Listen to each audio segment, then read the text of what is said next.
You didn't expect the message that day.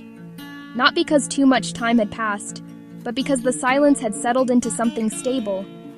It hadn't felt temporary anymore. You had stopped checking your phone with the same anticipation, stopped replaying the last conversation in your head, stopped imagining what he might say if he came back.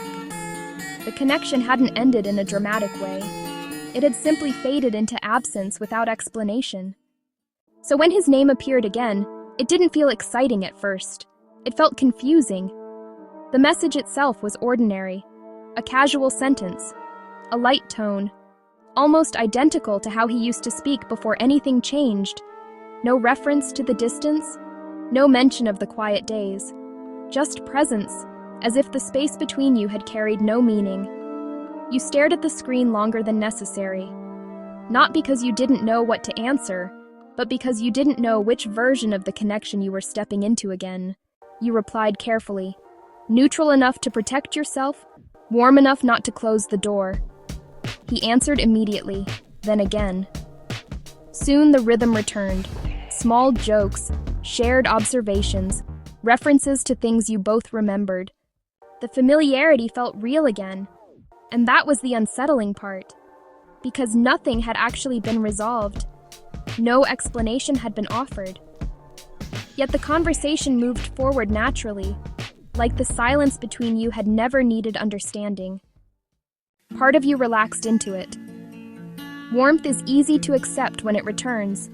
Another part stayed cautious, aware that absence doesn't disappear simply because presence resumes.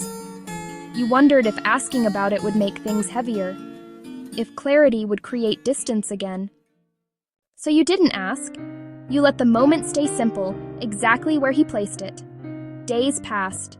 The exchanges stayed consistent. Not intense, not shallow, just comfortably familiar. You noticed how quickly the mind adapts when something missing appears again.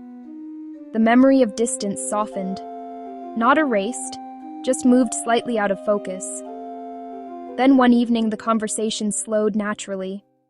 Not serious, just quiet enough that honesty could exist if either of you chose it.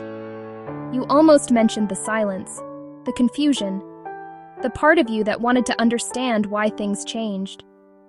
But before the thought formed into words, he shifted the topic gently, not abruptly, carefully, as if he sensed the direction and guided it somewhere safer. That's when you understood. He hadn't come back to continue where things paused. He came back to restore what felt manageable. The connection existed again, but only in the version that didn't ask questions. So you stayed there with him.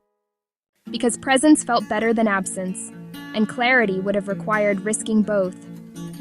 You talked about ordinary days, shared small thoughts, laughed at simple things, while something unspoken remained untouched.